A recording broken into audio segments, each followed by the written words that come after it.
You listen to the Be Forever Cool podcast. My name is Rex45, and we got a lot to talk about tonight between MotoGP, World Superbike, MotoAmerica. We got the Road America round, which is I'll be there as my first time going. Looking forward to it. But before we jump into it, I like always want to thank the subscribers, the folks that are following us, the folks that are commenting, trying to keep us on our toes. Definitely go to the website. We do have some new cool merch, Be Forever Cool t-shirts. So, you know, go to the website, beforevercool.com, however you want to spell it. And get yourself a t-shirt. We got them in black. We got them in blue. And they're really nice. I got to say, I like them.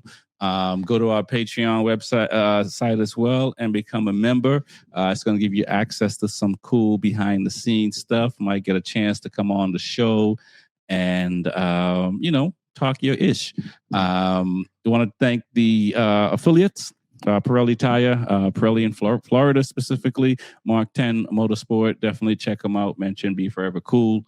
Mention Rexy45. And good things happen. Same thing with Woodcraft. If you're racing, if you're doing track days, you need clip-ons. You need rear sets, adjustable with all different heights and size. So some like it wide, some like it narrow. Go to Woodcraft. Mention Rexy. And get hooked up. Let's get into it. We got a lot of things going on. The Knicks are playing in the NBA Finals, so there's a lot is happening this year. Welcome to the show, Harry. Oh man, how you doing tonight? Rex, Looks good, man. what's up, brother Rex? How you doing, man? Glad to be back on the show, brother. Man, I'm glad to have you. I'm still doing some housekeeping. Don't pay me no mind. How you doing tonight, man? What's been good? Man, I'm doing good, man. One of my brothers, we coming back from Oklahoma. He just picked up his 26 BMW SK, and we just headed back to Texas right now from Oklahoma. So that's why you see me. I know you can see the road and see the clouds in the background. So that's why I'm here though. I'm here. I'm mobile. I'm ready. That's what's up, man. That's what we like, man. I really appreciate it, and taking the time out to come on, man. To do what we love to do, which is, well, we love to ride motorcycles more than we like to talk about them. Oh, but absolutely. it is the next best thing. Somebody was asking me that the other day. It must be really exciting to go to the the racetrack and check out these things. I'm like, it would be nice if I was the one on the bike. I know, right? It's like it's a crazy marriage. It's a crazy marriage between talking about it and actually doing it, actually riding motorcycle. But it's all in fun. It comes with the love of being, motorsports, especially motorcycle. Yeah, for sure. Motorcycle racing. Yeah, I think so. I mean, like all of us, we can talk sports and talk a lot of things. But I think you can't, you could be a fair weather fan, I think, for like other sports, but motorcycle and car racing and stuff like that, or I would even say cycling. They're not really niches, but they're kind of like you're in it. You know what I'm saying? Or your family members in it. You know what I'm saying? It's like one of those things was like man versus machine. Like it's like the closest thing where a human being become one with the machine. Like it's just one of those things that's so exhilarating, especially like when you actually get the opportunity to actually do it. It's next level. Like it's no feeling like it. I completely agree, and that's why we do it, and that's why we're here and talking about it, and spreading the love. So let's get into it, man. We weren't able to connect last week. You saw what happened at Road Atlanta. So let's talk about the super sport class and the superbike class, and let's hear your take on what you thought of the race weekend last week. Man, I was impressed, man. Like, just watching Josh Herring, watching Bender, watching Kayla. And it made me feel so good about what I said earlier about Kayla, that she needs to get a little more grit to what she's doing on the Saturday and Sunday races. And right. she proved that she has it in her. Like I feel like she heard me. I feel like she heard me. I feel like she was watching the Be Forever Cool podcast. But Ariel, I took your advice. Let me go battle like I need to. But in Yeah. all actuality, I'm just joking. But man, I was, it was good to see her like take that next step. And like it seemed like, I'm a big Kobe fan. It seemed like she really embodied the Mamba mentality Saturday, just attacking Josh, attacking Brad. I mean, not Brad Bender, but Bender. Darren Bender. She took it to him, and she wasn't afraid of those guys. And I think if she keeps this up, man, she has the opportunity to win. She's had the opportunity to be, win a championship. She has a strong case for it this year. Yeah, I agree. I agree with that. You know what I'm saying? I wouldn't have agreed with that at the beginning of the season. In all fairness, I would have said like she needs more time. But after seeing her in person, seeing her at Daytona, seeing her, and then Barbara, yeah, she means business, and she's only 18. Man, that's crazy. You know what I mean? So yeah, just as. Go ahead.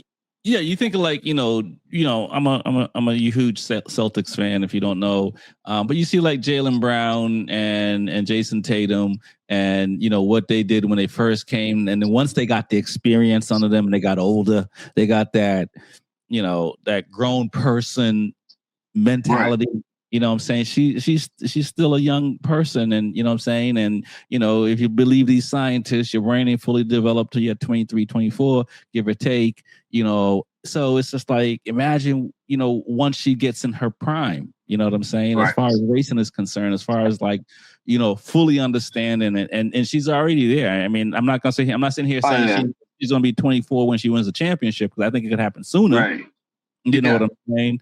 Based on how she's riding, she's definitely. I agree with you. She's definitely a contender for the championship, and those guys got to work for it. Right. And you know what else I was impressed by? What was the guy that was on the Suzuki? Tyler Scott. Tyler Scott. I was impressed by him too. Like we used to seeing the Ducati and the Yamahas up front, handling business in super sport. But actually see Tyler Scott, that's his name. That's the kid's name, right? Tyler Scott? Yep. Oh, yeah, to see him take it to like the Ducatis this past weekend. Even we saw a little sprinkle of Josh Hayes. Hey, I mean he made it work out wild. He made it interesting for a little while. But Kayla and Tyler Scott, they battled to the end. Yeah. They battled to the end, to the I mean, what 0.3 of a second was and she caught him at the last minute. She was in 4th place, and then she caught him right at the last minute. I was like, okay, this is, I wasn't used to seeing the Suzuki's battle like that until this past weekend. Right, and then on Sunday, he got Hayes, right? Oh yeah, he did. He did. Yeah. He did. He did. He did. It's like that. Yeah. Probably even smaller. Right. You know what I mean? And so I think for the Suzuki guys, because I think for Suzuki, to me in the last couple of years, they've just had a string of, I don't want to say bad luck, but they had a lot of crashes. Right. You know what I'm saying? And it's tough to be fighting for anything when you're crashing a lot. So to see Tyler Scott, this past at Barbara, fight for top 4, and it looks like, I mean, they probably may, unless these other guys figure out something, they're gonna be top 4. For the until somebody else shows up. You know what I'm saying? Right. And to see Suzuki do that, it's just kind of like, finally, right? And right on time, because TJ's on and he's a Suzuki guy. So it's nice to hear that, Tyler Scott, is now, so far that consistency is there. What's good, man? How you doing tonight, man? I'm doing good, man. Just running around last minute, fixing tires and stuff. So I had to catch the stores before they close. I hear you. I mean, I don't know size trailer tire you have, but I think I still have a trailer tire in the basement. I could have told you to go get it. I'm like, I think I still got that tire. So you're all squared away. You ready for racing this weekend? Yeah, I'm try to go up there on Friday, do some practice, and then probably race on Saturday or Sunday. Because it looks like it's going to be raining one day, dry the other. So we'll see how it goes. Man, you got rain tires, so what do you mean? You see how it goes. Put on some plastic. Rain tires build character. Put on some plastic and get out there and go have some fun. I like the rain, so I'm not wishing every race weekend is a rain weekend, but if it's raining, I'm even more confident. Well, it's round 2, so hopefully it'll be fun round. I'm excited, so can't wait to get up there. It's just more of just nerve-wracking getting everything together, and once you get going, it's more settling. So, but once you arrive, that's when you feel good. No doubt, and especially, I mean, like me for last year, I didn't race a lot last year, and going back this year, it's like, it's not the same when you're like always going to the track. There's a lot of things that just autopilot. I think you're more kind of like, am I missing this? Am I missing that? Like, this is right, this is that, and all these things and stuff like that, which is it's kind of weird because I didn't think it would be like that after, going to the track for a while, but it's kind of like once you take time off, it's not like taking time off from basketball. You just go pick up a basketball and go to a hoop, shoot around.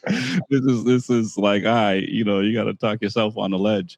That's what's up, man. So yeah, Loudon, I'm looking forward to hearing what's happening. I'll probably be, I am going to be at the classic round, so. I'll be up there for that, so I'm looking forward to it.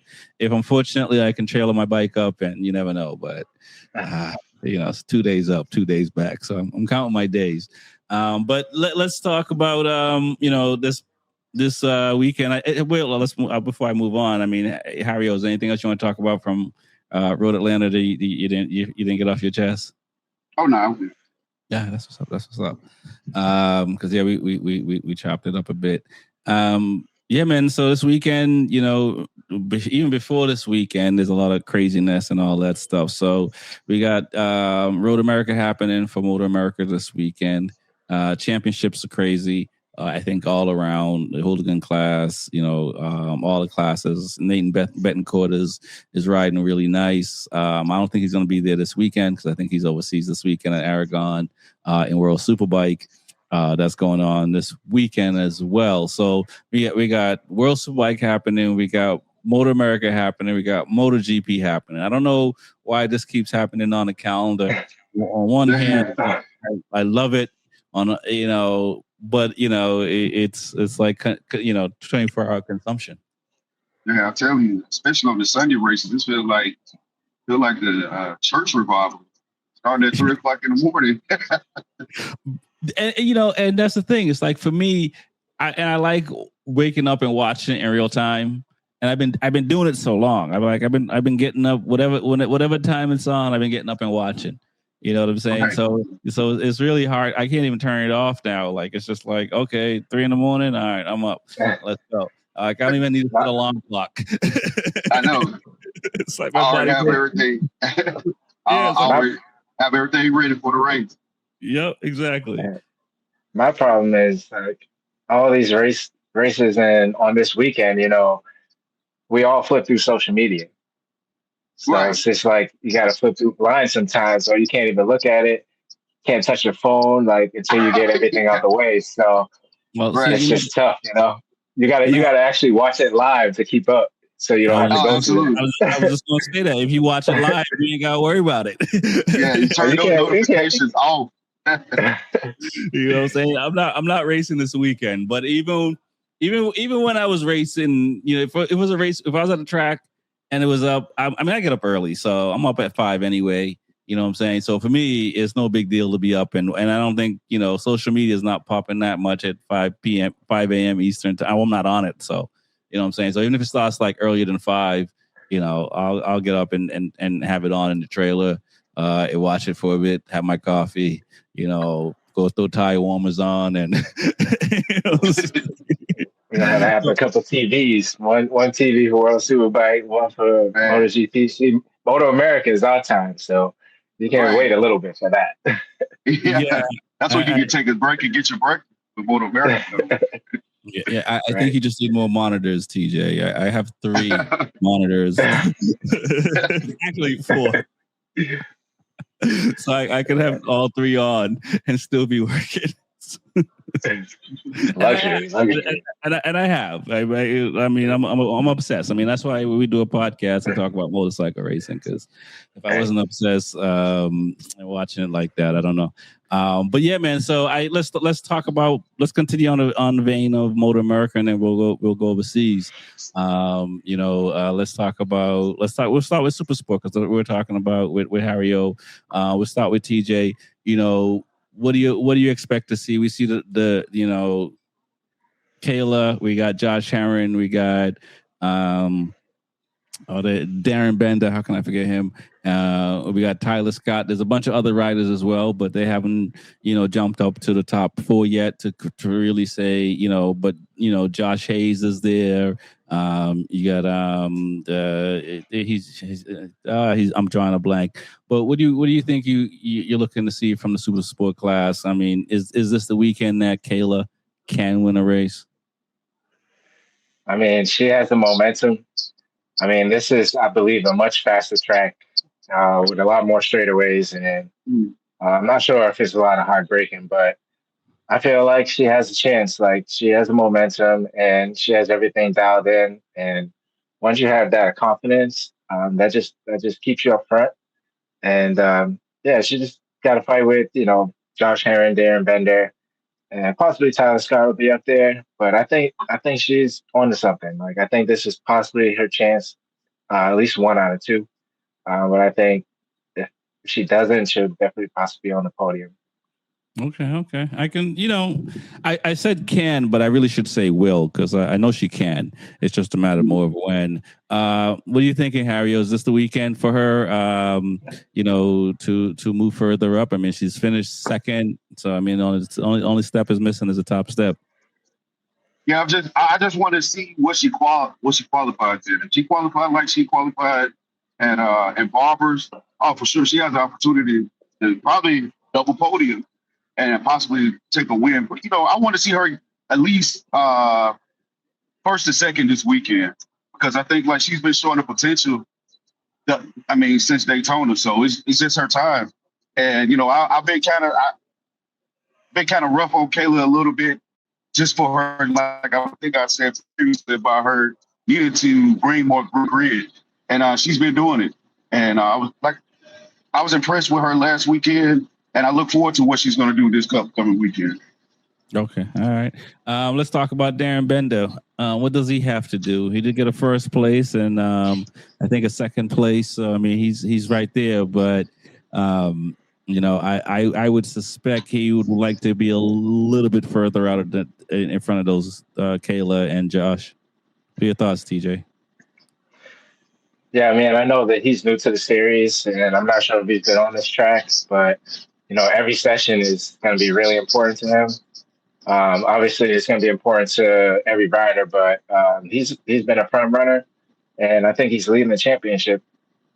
So I think he has a really good shot, and I think he's just going to have to put it down from practice and make sure you get the right lines and all that good stuff. But Darren Bender is no slouch, and he's definitely going to be top 5. Okay, all right. Let's continue on. What about Tyler Scott and Josh Herron? I mean, I think at at the beginning of the season, we are saying it's for Herons to lose. Where do you think he's at with what's going on so far with three rounds in? First of all, for Tyler Scott, I think he's really due for a win as well. We want to see that Suzuki finally hit the podium, and he's just a solid rider. He's very easy to coach, as you can see. So I'm hoping that he could be up there too. Josh Herron is just an old vet. He knows these tracks, and he knows the game. So he knows when to push, when not to push. It's all about where he gets his position. So obviously qualifying is going to be important for him. So as long as you can get in the top 2 or 3 rows, I'm sure he's fine. He knows how to manage races, and he knows how to, dive bomb people into corners. So he can gain positions. So as long as he's up front, like he knows the track. So Okay. it's all about it. The pace. If the pace is really fast, sometimes you just might not have it, or depending on the weather as well. So. Got you. Harry, are you back with us, man?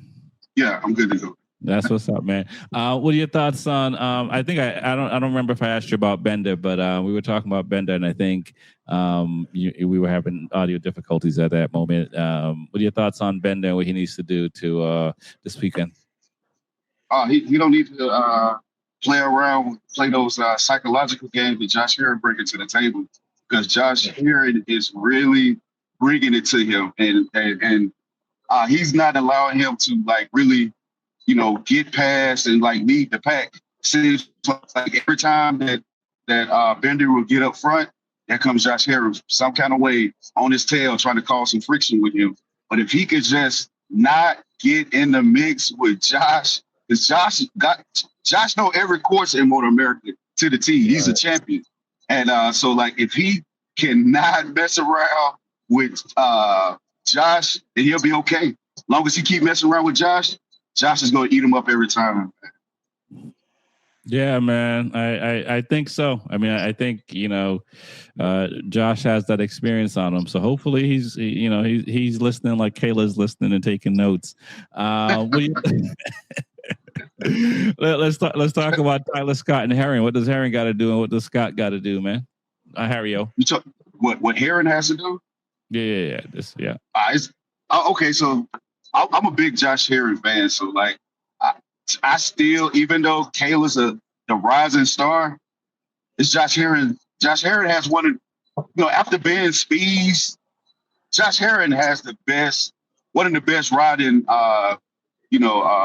styles that I've seen other than Ben Speeds. And he's a proven winner. And I just think like if he can just, manage his tires good enough, it's his to lose because he has the talent. He's a proven champion. And I still strongly feel that it's Josh Herring championship to lose in Super Sport. But Tyler Scott, he's the dark horse of Super Sport. Nobody's really been checking for the Suzuki. I don't know for how long, like since Tony Elias was in Superbike, and now it seemed like with Tyler Scott doing what he's been doing so far with Super Sport, now Suzuki has an opportunity to cause some friction with the top 3 guys. And I really want him to continue to the more exposure that Suzuki gets, the more fans. But I think it's more Gixxer fans than anything in the U.S. So the more we see Tyler Scott be successful, the more fans will be more, they'll be more inclined to those fans will be more inclined to come to MotoAmerica and support Tyler Scott. So he's been doing a good job so far, and I hope he continues, and hope he'll be able to get a podium sometime this weekend or in the not so distant future. Right. Yeah, I agree with you. There are a lot of Gixxer fans for sure out there, and he's ridden well at times, but overall to win a championship, it hasn't been able to put it together. And but they're right there, so it's gonna be interesting to see.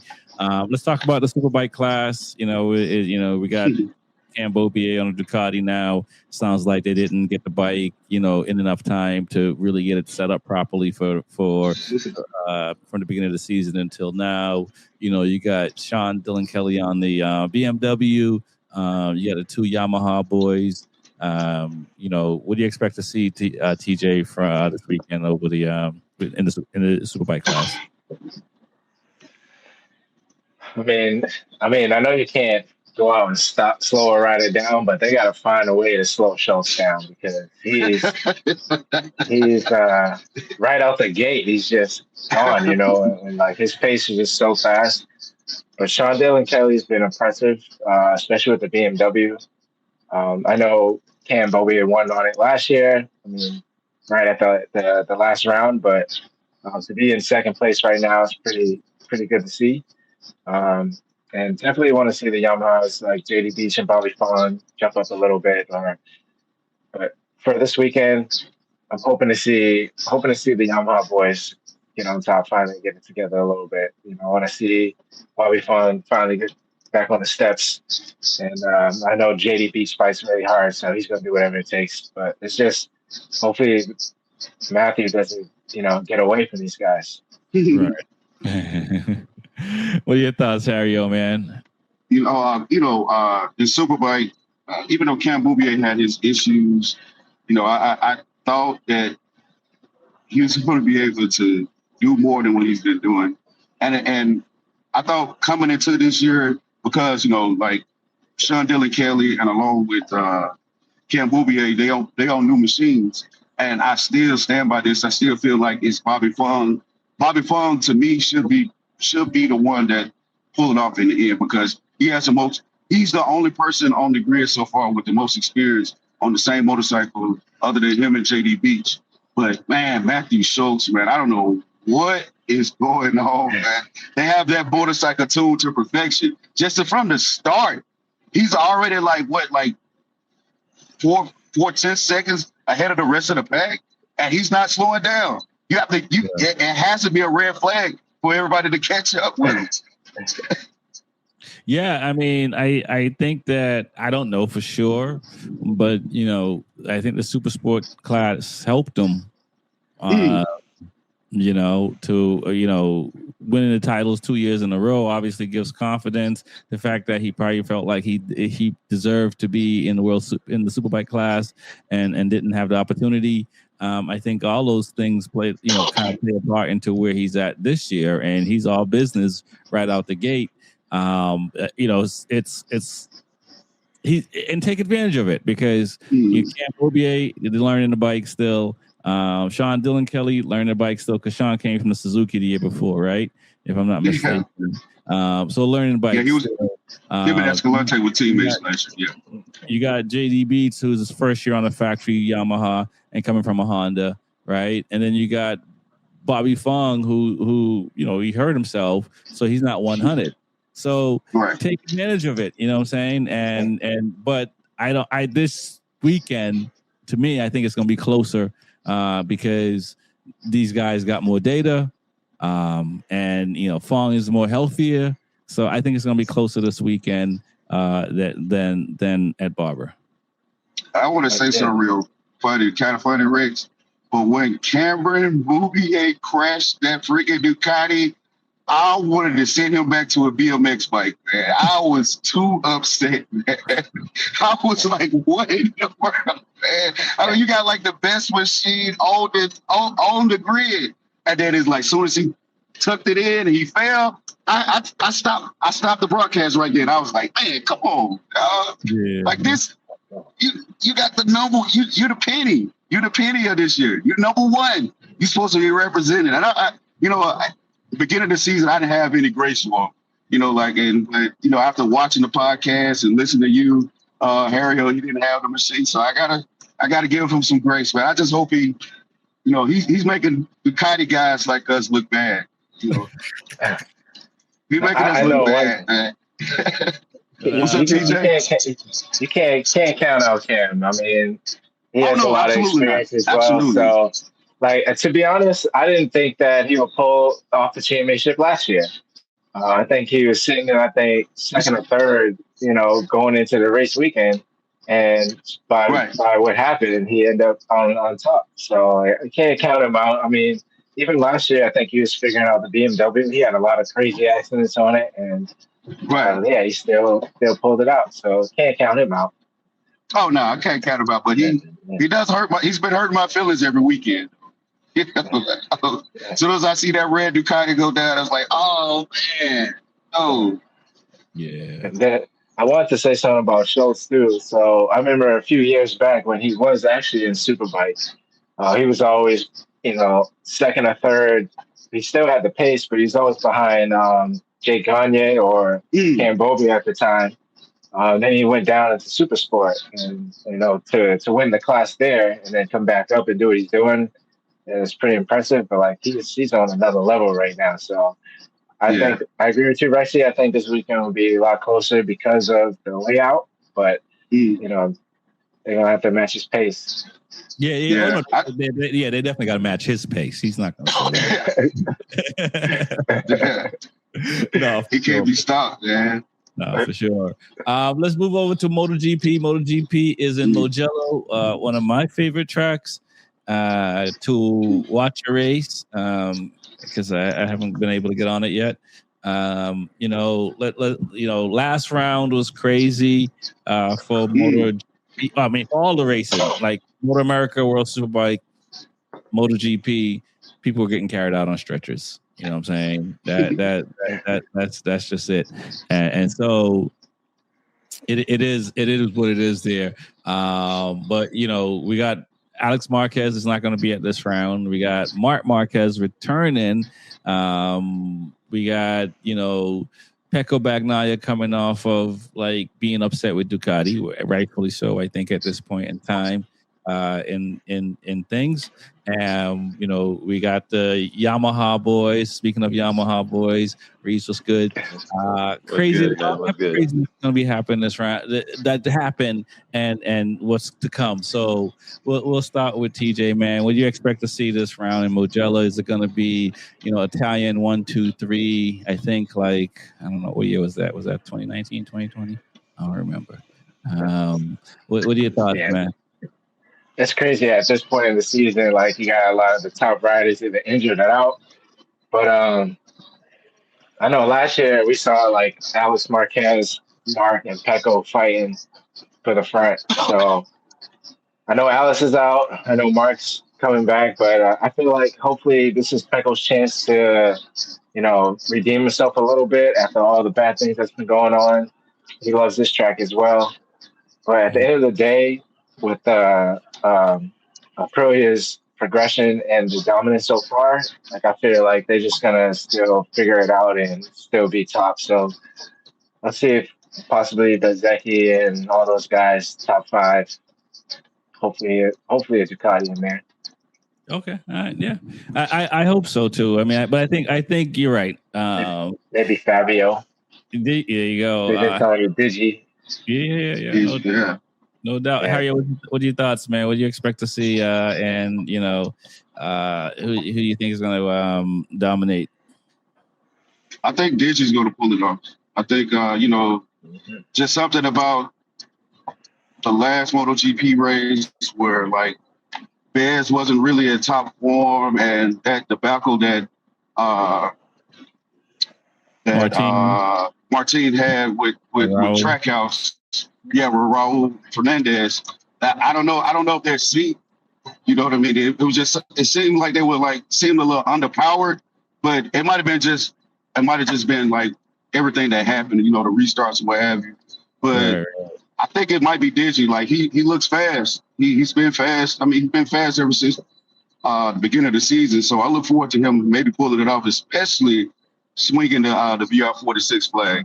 Valentino Rossi is going to be there. He's the uncrowned king of Italy. So I look forward to, for the VR46 team because his teammate is not going to do nothing. So it's going to have to be this. Last round when he won, Valley was congrating him. He's like, so does this mean you're going to stick around for another year? Smile. It's tough when that money, right? I mean, Rossi's gonna have to dig into his own pockets to keep Digi. I think. What's good, Reese? Man, welcome to the show. I assume you out in the middle of the country somewhere. I'll probably see you tomorrow or Friday. I'd say the Knicks are in the NBA Finals, so you should be excited. But Kevin Hart got roasted on Netflix. He's a Philly guy. You're a Philly guy. So it sounds like a win was good. I mean, no, I'm not happy that Knicks is there, but it is what it is. And I'm out here in Wisconsin, geared up for the weekend, man. Just finally got off the plane. That's it. Oh, don't tell me that. I got a couple of flights to catch tomorrow. Looking forward to it. It's no. I'm not complaining. What are your thoughts, man? I know you're working this weekend, so your focus is MotoAmerica. But there's a little side of you that's kind of watching the monitors, what's going on in the rest of the world. What are you thinking? Is it going to be Ducati all the way this weekend, or Italians? I mean, yeah, I'll be watching the monitors. I mean, I think it's going to be a Ducati show, like always. I mean, if you look at the history, I mean, Ducati has dominated across, besides the one time with Quartararo for the past, several years. So, I mean, it's probably going to be another Italian show. I mean, I'm expecting Digi to kind of go off of his, win.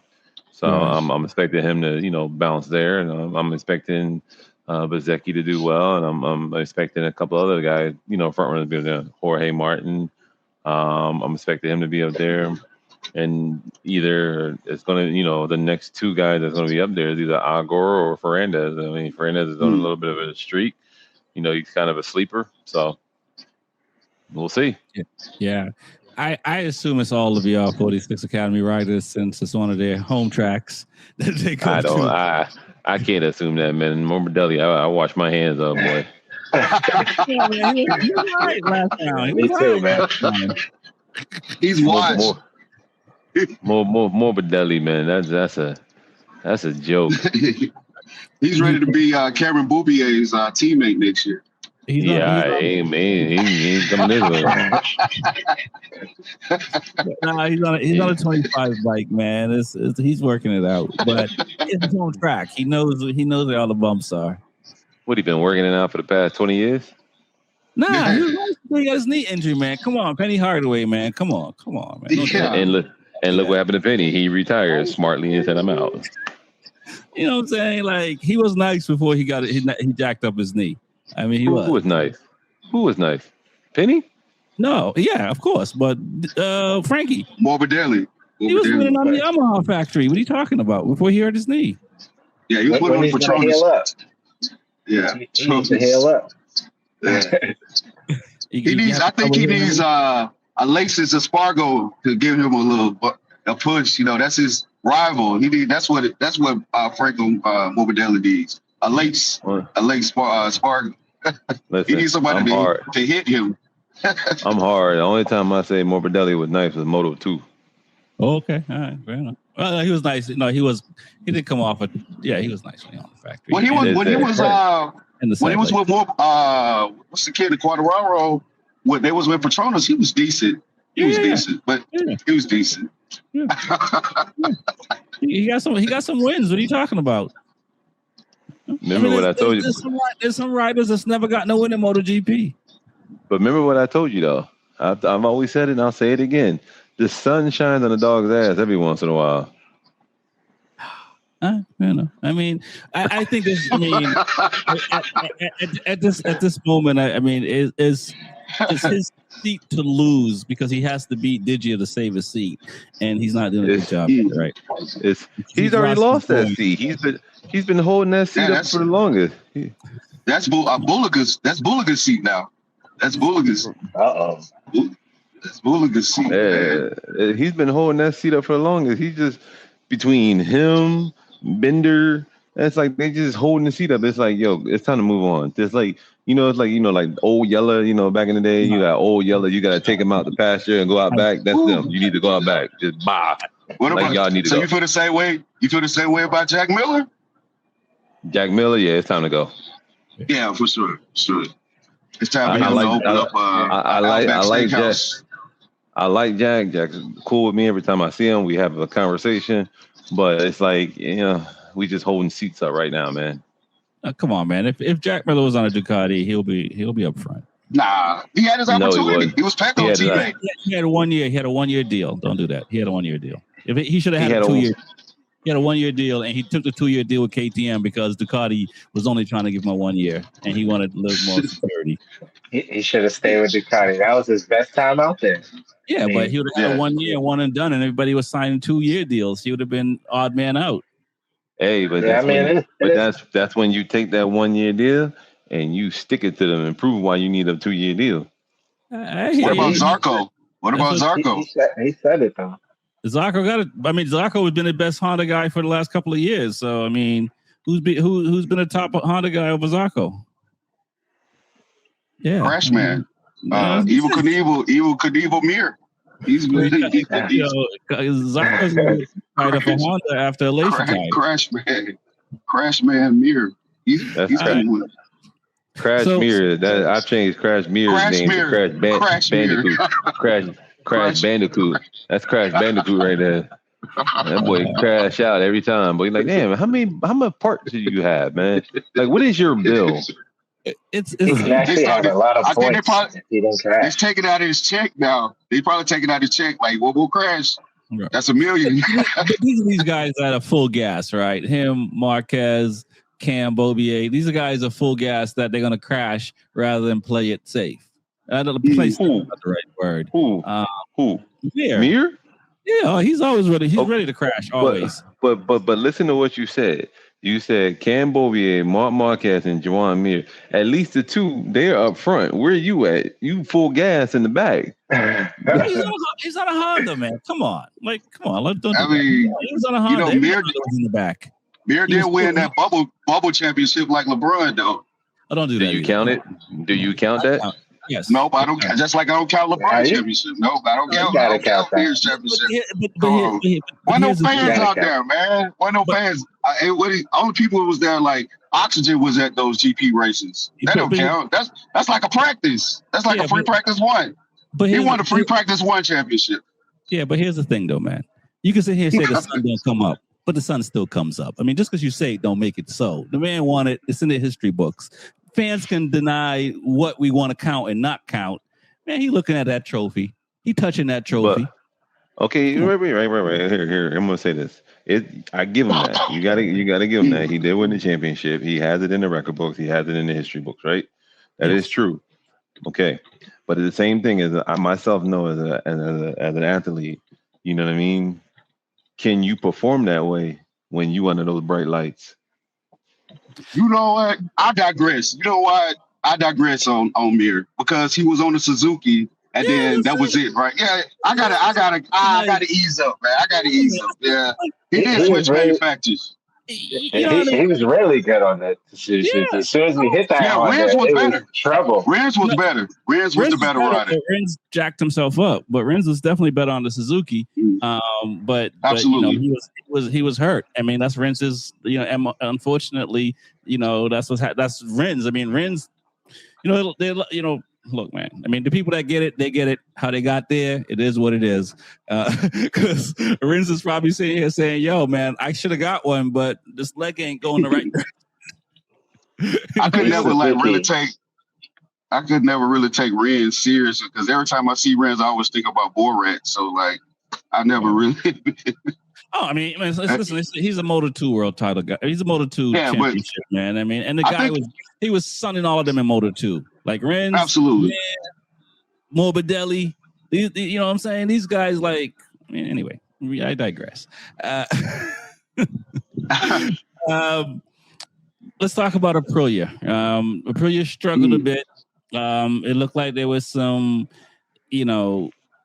let everybody ride and there's no order or anything like that. And it kind of came out. We saw it with Martin and we saw it with Raul. Even the head guy at Aprilia, had to go over to track house and said a couple of words and walked off, kind of thing. And then we saw Ayagura take out Pedro, and then got the the 6-second penalty and drop back to 9th place and stuff like that. Aprilia is a young team in the sense that they won a lot of championships in World Superbike and all that stuff. But this is the best season they've had in MotoGP, to my knowledge, unless we're going way back. What are your thoughts, TJ, on what should you see from these guys this weekend? You should see them definitely at least top 10 for sure. Just going to sports in general, like when you're doing well, like in the locker room, you still have your arguments and all that stuff, but you got to play it out a certain way. So what Martin did wasn't good, but I think they'll shake that off and come back really strong this round. And they can't have that as a distraction because they're they're doing really well. They're on top. They have all their riders doing really well. Like, this can't be a distraction. So I think they'll bounce back and figure it out. So I'm not really worried, but I think they'll all at least be top 10. Gotcha. Can't say Yeah, top 9. I don't. I mean, they're close to locking out a lot of races, so I could possibly say that, but I don't know. I'll say this. I'll give Petco because it's a home track. Outside of that, I mean, I think the Aprilia boys. I mean, Marquez is not going to be 100%, so I can't really. I'm not counting them out, but I don't know if I'm gonna see him up front right away. What are your thoughts, Hario, on Aprilia? And what should we expect? Yeah, I think I agree with TJ. I think all four will probably be in the top 10. I think it was just a little anxious last weekend, and they really, it was just a little anxious last weekend, and it's unfortunately what happened to Martin, especially with him and Raul Fernandez.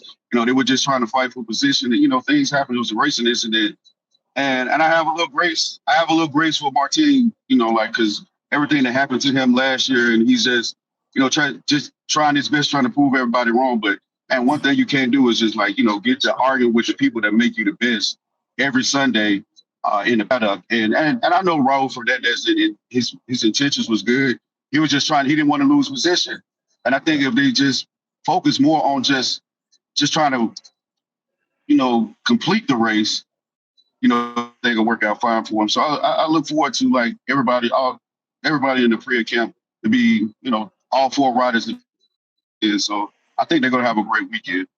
Okay. All right. No doubt. What are your thoughts, Reese, man? I mean, it's easy for us to say what should have happened in hindsight as far as last round and, between Raul and Martin, because, in that moment, you think you're making the right decision.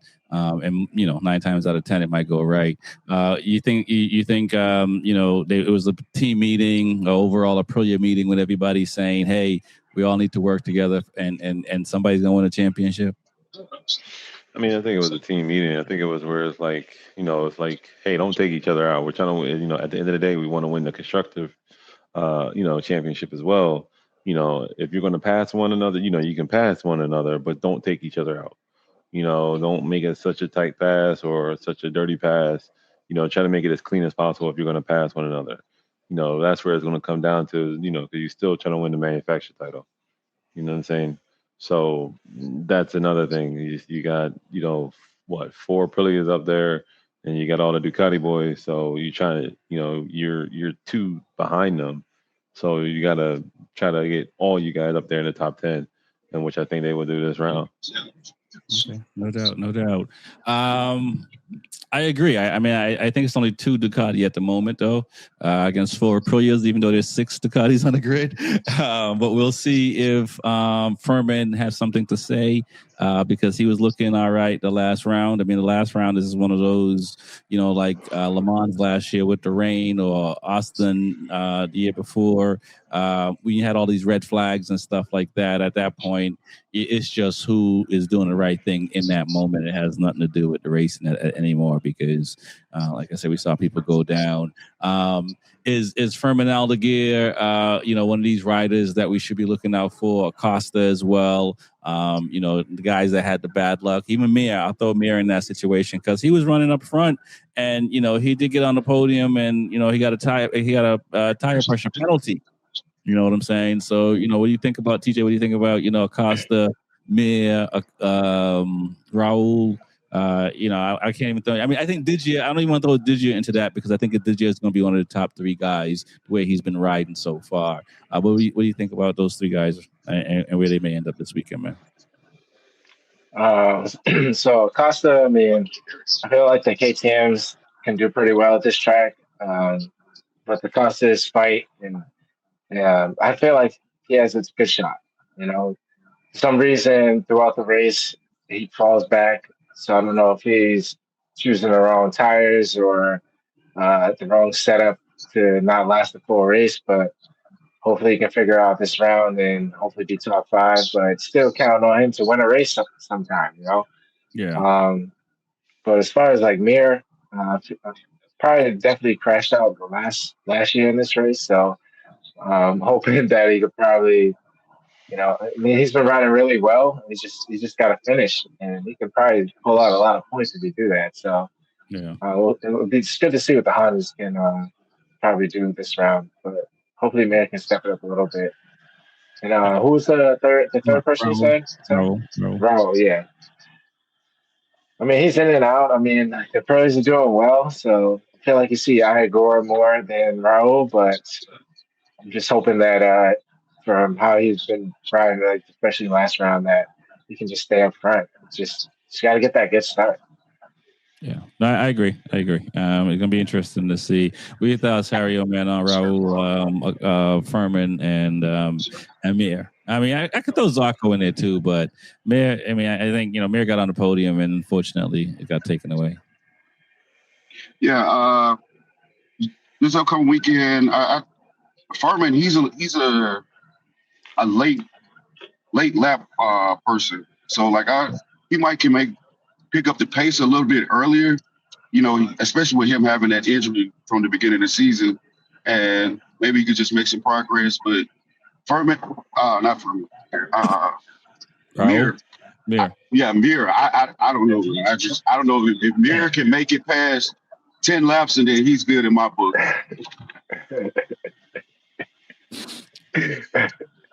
I agree. He's good in my book. No, he got to make it past certain laps. No doubt. What are your thoughts, Reese, man, on them riders, man? I mean, what do you expect to see from them? Can they fight for top four? I mean, I see Acosta. He can definitely fight for top four. Ferrandez, I mean, he can definitely fight. It just depends on what side of the bed he wakes up on. Right. Acosta, he can definitely do it. Mir, I expect Mir to crash out, man. Being honest with you, I expect him to crash out. Okay, all right. I'm honest. I'm gonna quote Lewis. I'm gonna quote Lewis right now. You can finish the top 10 if the other top 10 either crashed out or is tired as heck because you can't restart. So of course I can finish the top 10 then, But I mean, what do you think it is with Furman? I know he's coming back from an injury, but ever since he got signed to Ducati, he just the only person that comes, not only person, but one of the people that comes to mind is Johnny Manziel. Like, he got to the league and just kind of just like, whoa, not locked in, right? I'm not sitting here saying Furman is, doing drugs or anything like that, but like Acosta's locked in. Like, Quartararo when he came was locked in. You know what I'm saying? Like they were rookies. You look at what Ayagura and Raul's doing. Go ahead. Aldeguer does have something on Acosta. He has a win. He does, yeah. Oh, absolutely. I was just getting ready to say that. And he was the rookie of the year, too. Acosta does not have a rookie of the year or a win. Right. But rookie of the year, where, I mean, again, Ayagura was running until he got hurt. That's all I got to say. So you see, Acosta's hungry because he doesn't have a win. I agree to that. I feel like Aldeguer, he got his win, and hopefully, that young mindset, I don't feel like he's hungry enough like Acosta is. So hopefully that win didn't set him back where, like, I got to win. I just need to just ride and get points, So, I mean, like I said, I know he's been hurt since coming back from injury and stuff like that. But from last year, this year, he's shown glimpses where he makes bonehead decisions. As simple as that. Which is crazy to see. But let's talk about Kate. Well, let's talk about the injury, the riding injury people. Marquez, you got Vinales. I guess Furman is still kind of coming back from injury still. What do we expect to see from these guys? Just more like just making sure they finish the race. Is it possible that I don't know what it's like to have screws removed and all that fun stuff. And I assume they got to put new screws back in that are straight and stuff like that in the recovery time. But should we expect anything special from Marquez and Vinales this weekend, TJ? I mean, that's all for the fans too. You know, you want to see these riders show up so you can care them more and see them going around the track. But Marcus Mark, if he's ready to rise, like I expect 100% out of him. I mean, looking at what happened and all the surgery and everything, like I can't see him going out there 65, 70%. He'll probably wait another round. So if he's ready to ride, I feel like he'll be good to go. But you know, once you miss some time, you're a little off pace. So it probably won't be up front, but you know, he'll still be smart. And but yeah, so and Maverick, it's just he's been not around for a while, so I can't see him just coming out and you know doing some damage. But it's good to see him back. It's good to see him back. I thought Mark would be back before Maverick, but I mean yes, but he pulled that out for him. But I don't see him doing any damage. Okay. Harry, man, what are your thoughts, man? You expect to see much from Marquez and Vinales this round? Oh, absolutely. You know, if Mark is a threat, long as he's on the grid. So everybody knows what he brings to the table. Even at 75%, he's still going to cause some a ruckus for at least 6 to 10. I don't expect him to be like in the top 5, but you know, like with his skill and talent, I foresee him possibly, you know, causing some issues for personnel, the riders in 6 to 10. Maverick, I don't know. Maverick is up in the air. I don't know like what he still has in the tank. You know, after I seen Jorge Lorenzo kind of leave him hanging and to work with somebody in Moto, I just don't know what he's going to do. And you know, he has the talent, and I just don't know what he's going to do. Like, you know, it just depends on how his recovery, how he. Right. No, I agree. I don't know what's going on with Maverick. You know, as far as Lorenzo, it's kind of weird, and we made fun a little bit because after he disappeared once the season started and stuff like that. Reese, man, what are your thoughts, man, on Mark and Vinales and riding wounded? I mean, Mark is still a problem. Mark is always going to be a problem, even like he said, you know, at 75%. But you know, we never know what he's coming back as, and they already said it. Once Mark comes back and he's at 100%, it's danger for everybody. That's danger territory. You know, he is the last dying breed of the aliens. You know what I mean? So once he comes back, that's the problem. So I mean, at this point in time, we don't know what he's going to be like. We don't know his health. So he's still a problem for the top 10. Will he be the front runner? That's how he feels. With Vinales, I mean, be honest with you, I lost faith in Vinales since back in Yamaha days. Wow. It's one race. That's a long time ago. I checked him off the box a long time ago. Did you have faith? Did you have faith with him when he was Batman at Coda? Did you think he was going to? I had faith when he started doing well, and then it was just like every time you turn around, as soon as you say, yeah, he's going to do well, he falls off. Then he comes back like 3 rounds later, then next thing you know, he falls off again and disappears. It's like it's too much of the keyword inconsistency with him. Yeah, but that was the bike, man. Come on, don't do that. That was the bike. They had mad clutch issues. Aprilia, like last year and this year is the best like starts they've been having since they became back in MotoGP, man. Don't do that. So you telling me every year it was a bike with him? No, I mean he won on. Listen, man, he's won on like 3 manufacturers. They took the win away on the KTM, so that doesn't count. But it goes back to what I said though. It was a good, a stretch of bad, good, a stretch of bad. It was inconsistent. Yeah, but when it was bad, Yamaha was also bad. Hold up. We won. Yeah, I'm about to say like because when he was Valley's teammate, he was rider number 1 and he was bringing it to Mark. He was. But then when Quartararo was his teammate, and I think it was the second year when Quartararo was his teammate, and the year he got booted, Quartararo was the only one that was able to ride on the bike, and he just gave up. Gave up. I mean, it's weird to see because you can say that he gave up, or maybe he started coming just like with Pedrosa and Honda and stuff like that. Some guys, when the bikes start to change, they start to not be able to. Quartararo and Marquez are the exception to the rule. When the bikes start to go bad, that can still ride the bike and be successful. So but far, he even admitted that whole Yamaha situation was his fault. Oh, no doubt. I mean, I'm not sitting here saying like it's okay to do what he did, and I'm not like that's not what I'm saying. Oh, he even admitted that he wished he never did it, so he can go back. Right. Yeah. I don't think he, I don't think he did it thinking like, oh, I'm going to lose my job. I think he did it thinking like, I'm going to get a new engine.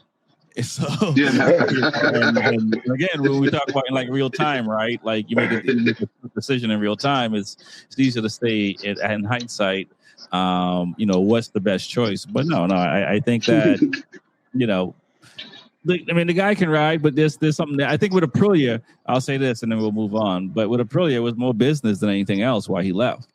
Yeah, I mean, so it had nothing to do with he would be more successful if he was on Aprilia. But he didn't appreciate how they did business. So it is what it is. But it'll be interesting to see for him coming back because I think him and Jack Miller helped bring the KTM forward. I think when Miller got to KTM, he helped them kind of move the needle. And I think Vinales did the same because he was the one that was doing really well until he got hurt. And then Acosta came up from the rear, and Acosta is doing well. So I don't know if this season is enough for Vinales to show that he has it, but we'll see. It'll be interesting. But I'm happy to see him ride. No, I'm just mad that he had the whole winter hype story that I'm working out, and Lorenzo's my mentor, and then nothing to show for it. Yeah, I know you got a bent screw.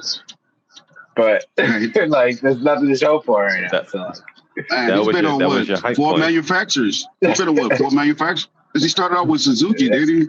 Yeah, Suzuki on Aprilia KTM. That was his hype point. The winter testing was his hype point, and that was it. That's all he got to show for it. This is what I got to show for. I'm gonna show people that I can still do it, but when I get out there, I can't do it. He worked out so hard. He bent screws in his body. What are you talking about? He didn't, you know what I'm saying? Like, he bent screws, man. Come on. Like, that's not from not working out. I mean, let's see what he do this weekend. He could have felt out. I mean, he got it. I'll say this. So what about when Mark was riding around with bent screws and no one knew about that, and he was still doing work? We talked about that on one of the shows. Like, what's up with these riders bending screws? Yeah, it's like, I mean, that's that's some serious training, right? Like, I mean, I know some people that got. I mean, I got a screw in my hand. I know people that got screws in their ankles and whatnot. I mean, that's like, is that just too much training, or they got to start making screws strong enough for these superhumans that are doing these kind of pushing their body to that much level? Because I mean, the bone is moving, right? If you're bending a screw. Yeah. So it's like, the rehabilitation. Yeah. I mean, and let's talk about that because like Mark is coming back pretty early, right? I mean, is it, is he coming back too soon? You know what I mean? It's really like, I mean, let's say this. Let me ask this. And we'll go around the table and then figure out why. Can Marquez win a title this year still? I mean, obviously, if he comes back and win every race, he can. But can Marquez win a title this year still? He's Mark. I think it's always a possibility, and I think the timing of him coming back now is probably the most important to reach that goal.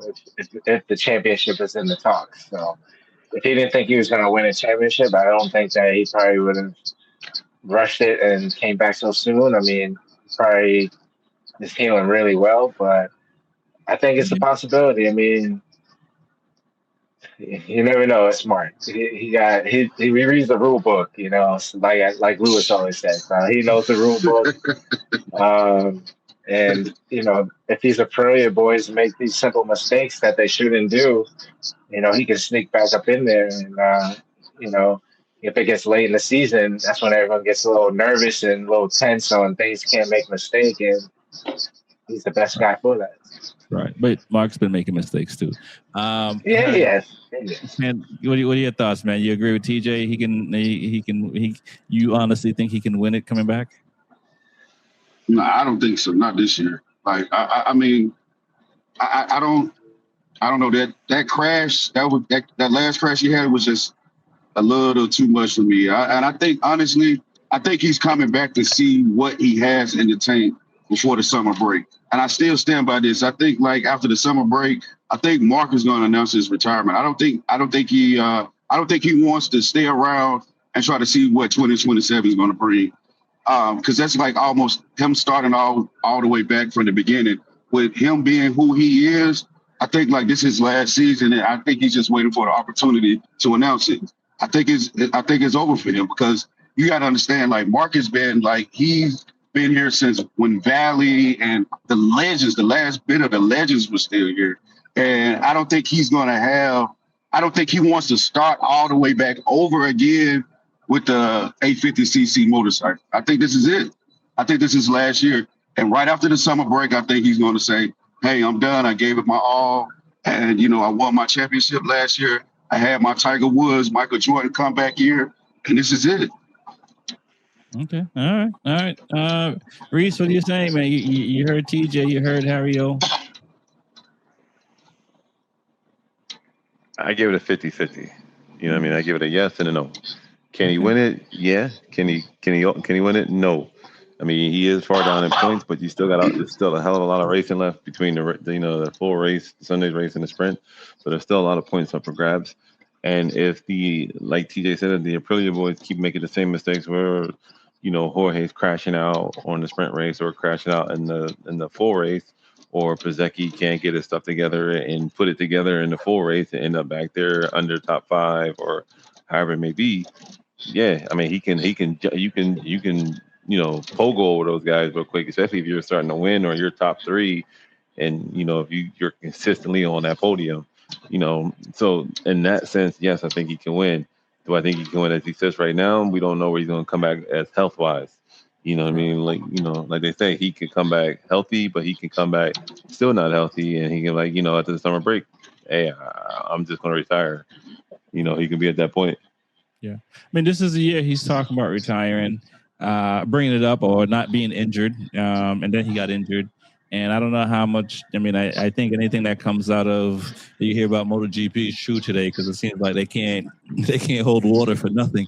But it sounds like he's trying to get a clause in his contract to not be fined if he does retire early from Ducati. With these kind of talks, is it more just, the rumor mill, we all looking for something to talk about? The guy looks different. When you see him now, he doesn't. I never raced against him, so I don't know. But like as a fan, you'll see him in press conference, and you're scared. You're like, he's just gonna beat everybody. But he looks different now. He looks, more human. Right. It was just like, I didn't notice. I know what look you're talking about because when he had to give up that spot to Acosta, what was that, the Thailand sprint? It was like Marquez. Why do I have to? I think he's really like not all the way mentally checked out, but I think he knows the end is here. Yeah. We're talking about Mark here. Mark has always been a front runner. When he was having problems with Honda and he was in the back, that was his worst times. He was getting injured, and right now, this year, it's like last year, like he had it figured out. He blew everybody out of the water, and he goes 100%. He always wants to be in the front. That's just who he is. So like, he's been fighting with Digi. He's been fighting with all these other riders, and he's been crashing. And things that have been working out with the bike. And I just think it's just a mental thing, and that if he wants to continue going through this, because he's not, in the front, because he just wants to win the championship. That's just how I think. But No, listen, I think if he was on, if he had a better package, I would say, yeah, he's going to win. I mean, if they were on the 20, if this was 2024 and he was on a 24 Ducati, I would say he's going to win. But the Ducati's not the best bike on the grid, and it's spitting all of them off except for Digia at the moment. So it's not just like, am I healthy? It's also, is this package gonna take me through the year and not go under the knife again? I mean, I saw a video or a clip of him and all the different surgeries he's had or injuries he's had. I mean, he's like the fall guy, a $6 million man. He's probably more than $6 million by today's standard. There's a lot of money to put him back together.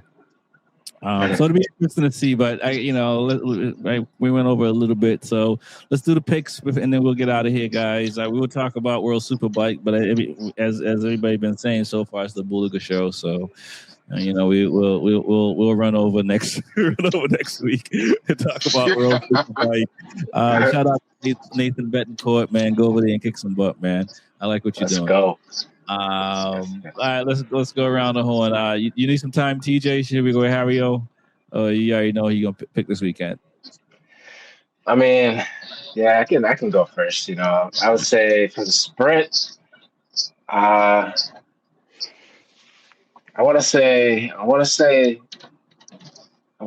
Pecco, Martin, and Pecco, Martin, and let's say Bezzecchi. And then for the GP, I want to say Digi. Are you saying in order, or we're just saying the three names? Just saying. Let's get points. So Digi. I want to say Jorge Martin and Bezzecchi. Okay, all right, that's not bad. I like them. What are your thoughts, Hario? For the sprint, I got Acosta, Bez, and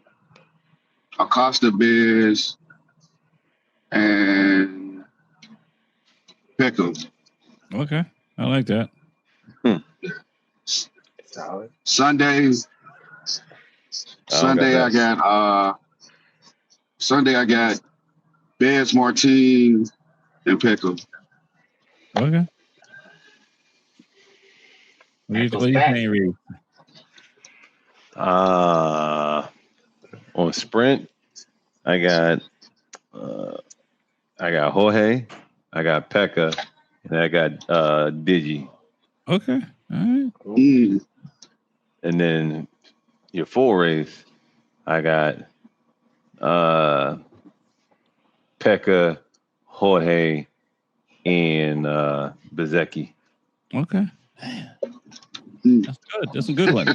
I think I'm going. I mean, they had Mojello, so I'm going with Pecco on the sprint and the GP. I'm going. I can't get Bezzecchi on the sprint, man. He hasn't proved it. That's true. I'm still going to go. I'm going with Baz still on the sprint and GP, and then I'm going to go with Digia for sprint and GP. So all Italians. Yeah. So we'll see what happens. I don't have too many points to give, but I can give up a little bit of points. But it's going to be. I think it's going to be a great race actually, because the atmosphere is going to be going to be crazy. I haven't checked the weather, so I don't know what it's going to be like. I see you with your jacket there, Reese. I'm packing long johns. I ain't gonna lie. I saw the weather. It's supposed to be nice. It's supposed to be real nice. It just the sun's down. It's cool. The lakes is right there, so it's a little cool right now, but it's supposed to be nice. And 70-something, Reese. Come on. Perfect. It's like 95 degrees down here today. That's perfect. It's sunny. That's 70-something degrees is perfect for racing in? Cause remember, you at the track, so the sun is out. There's no shade, so it's gonna be warm. That's good. The track temperature is gonna go up a little bit for sure. Okay, it's still kind of chilly. And from what I hear, they doubled the ticket sales from last year to this year. So doubled. Okay, that's what's up. I was talking with somebody about this earlier, and because I don't know what the numbers were for Road Atlanta and Barbara. But like I was saying, like I was telling them, I was like, this is my first year going. So from what I can tell, it's been a great turnout. But the fact that Road America doubled from last year, man, it's gonna be insane. So it's gonna be crazy here. It's gonna be crazy here this weekend. All right, I land tomorrow night, so you probably see me Friday morning. Okay, yeah, you don't peer up into the morning time. Yeah, man, like, come on, man. I'm not racing. You found that out? If I was racing, I'll be there in my basement, in my like 7, making sure the tire warmers right. Some of us got to work. Some of us got to do work. Some of us got to get the whole setup ready. Exactly. My setup is ready, but I was just like, I could, do the early stuff, but I'm like, everybody's running around doing stuff. I'll wait till y'all at the grid and like, I'll show up then and do my thing. Wait, Hey, early. I'm telling y'all right now, I'll see him around like right before lunchtime. That's when he'll show up, right before lunch. Yep. Hey, watching MotoGP, making breakfast, Yeah. Part time over here. I don't have a trailer, so I'm gonna be in the media. Actually, I'm gonna be in the media center from the time I get there until I leave because I don't have a trailer. So I might have to put on steal one of your shirts, man, so I can hang out in the AC somewhere. Let's go. All right, no doubt. So I'll see you on Friday. You'll see me early because I'm gonna be there early. So, and I can't leave. All right, no doubt. My name is Rex 45. Be Forever Cool podcast. I want to thank TJ with 2 Wheels and Coffee, Harry-O with 2 Wheels 1 Chain, Reese from Attack Yamaha. Let's go. Peace.